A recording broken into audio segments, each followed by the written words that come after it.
Good morning, Rock Valley Chapel. This is Pastor Tim, picking up on our Ecclesiastes study. We're in chapter 10.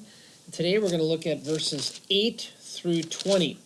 So it's a little bit longer of a section. So I think today I'm going to refrain from reading it all first.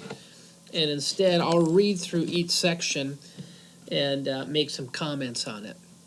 But before I do that, I pray that you all are doing well. Those who are hanging in there and listening to this Ecclesiastes study. I know it's been a little intermittent the past couple weeks, but that's in part because there is a lot going on. A little bit more of a pace has picked up in the last couple weeks here around church, and at the same time, I've noticed that there aren't as many people listening to it, and so I'm taking a little bit more space between each of the readings, hoping that those who are committed to hearing the study will still find great value in it, even though it might not be as frequent as it was originally.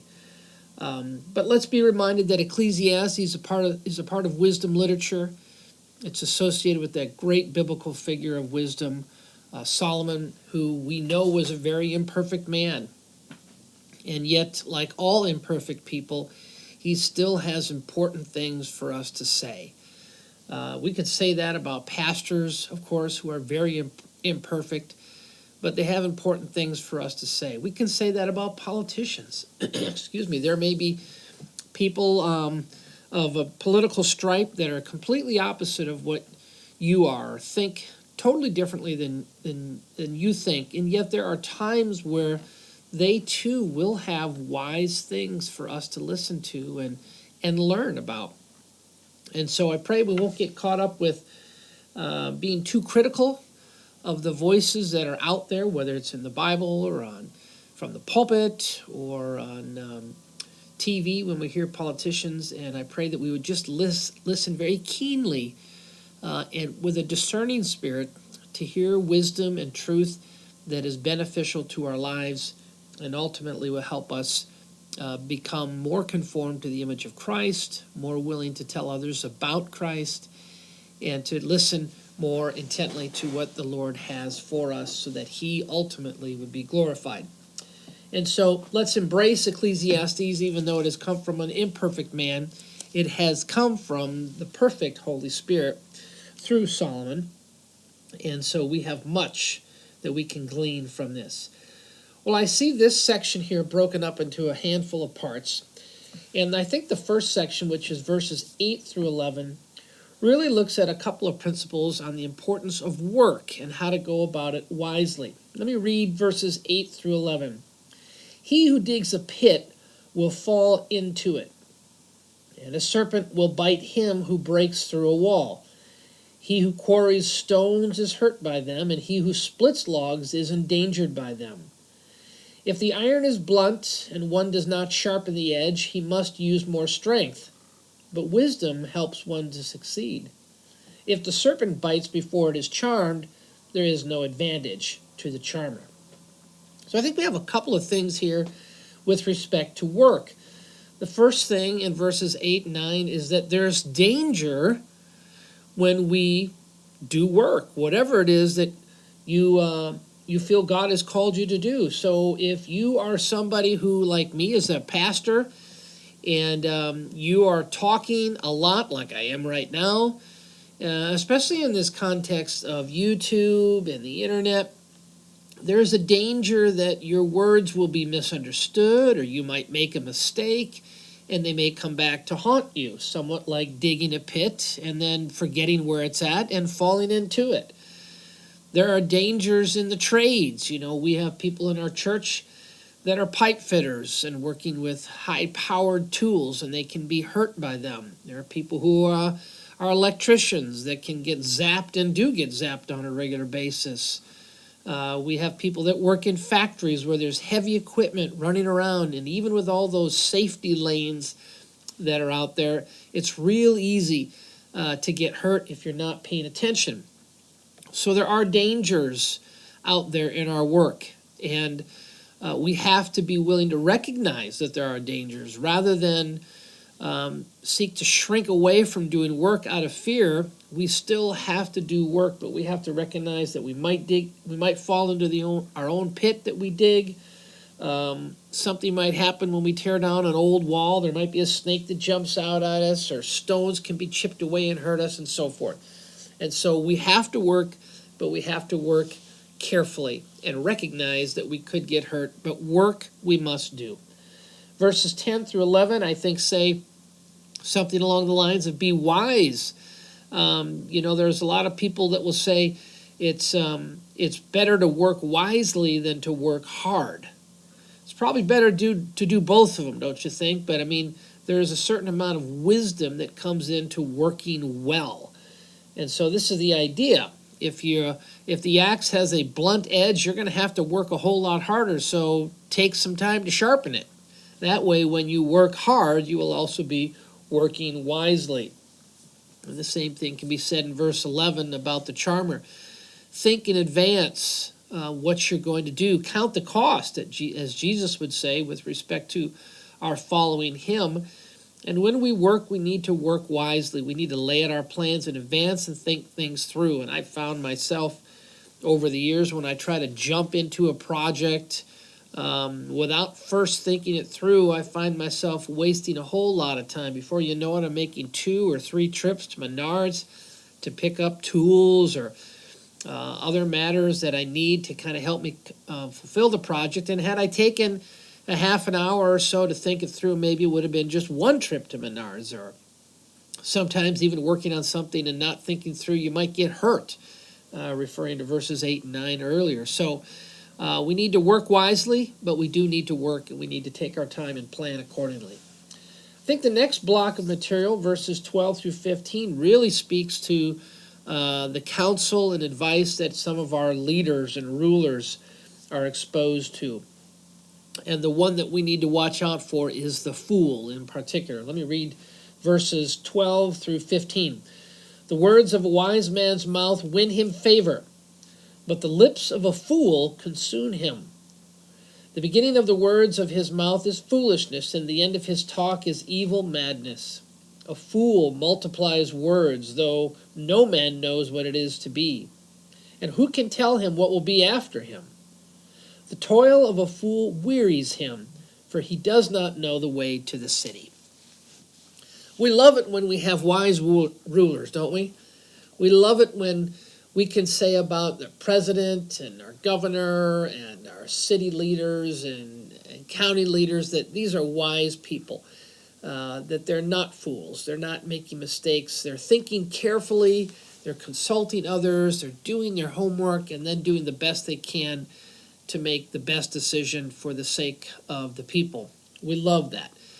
And it's always difficult when there's a fool in place. And of course, oftentimes we might say to ourselves, well, since that person's decision is not what I would have suggested, we might think that that person is a fool. But that would be the wrong way to look at things. Just because somebody has a different opinion doesn't mean they're a fool. If they've done their work and they've consulted others and done their homework and consulted all kinds of manuals and their training and so forth and just come to a different conclusion, that doesn't make him a fool.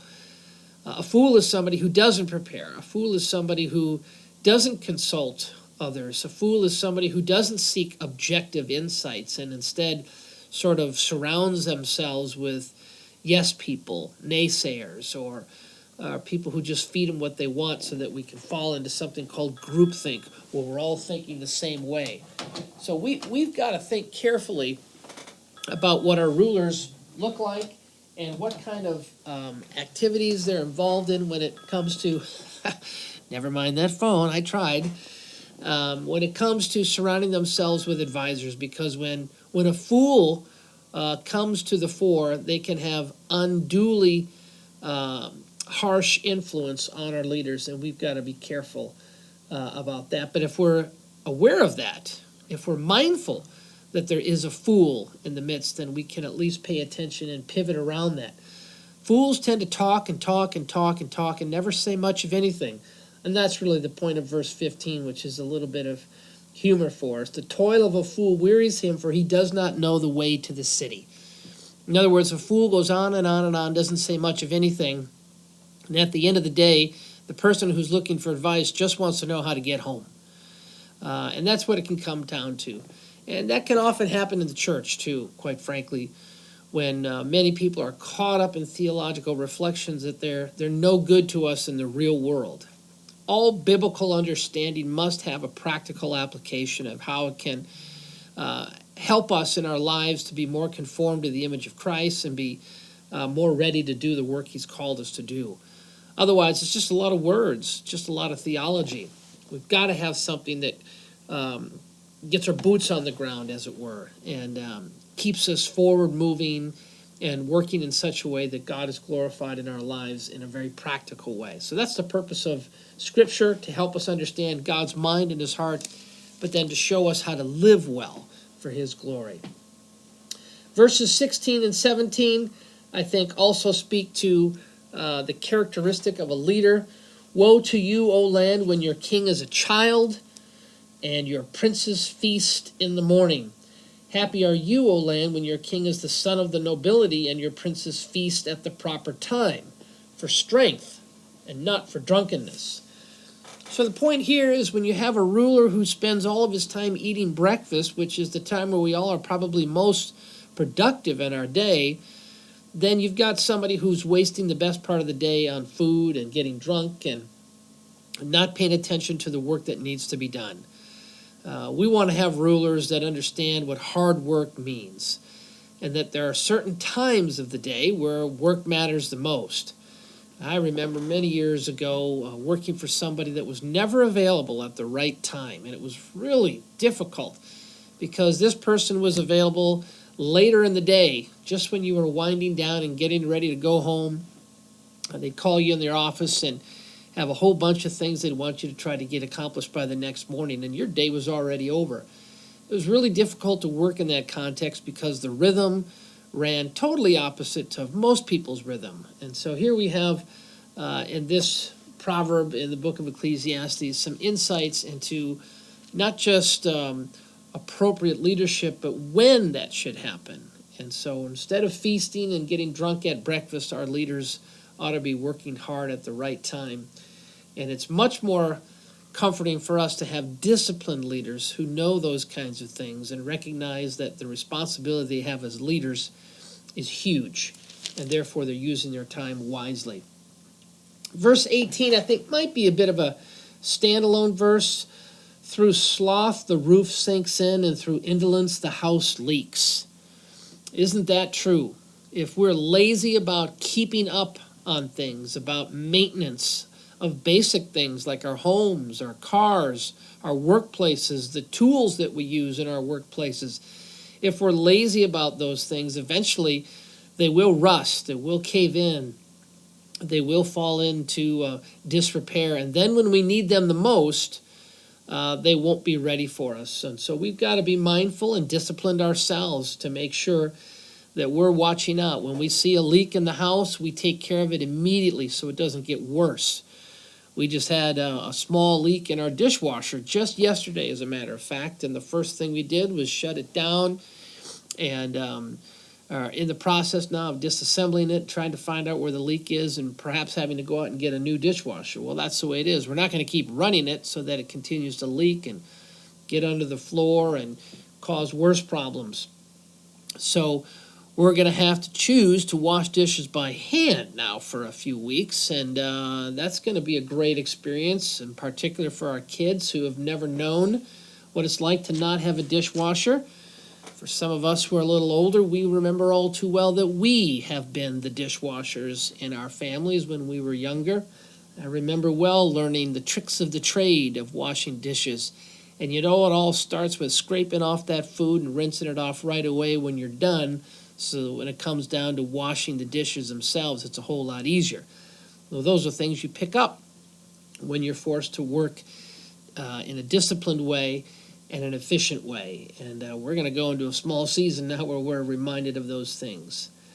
Verse 19 is a standalone as well, I think. Bread is made for laughter, and wine gladdens life, and money answers everything.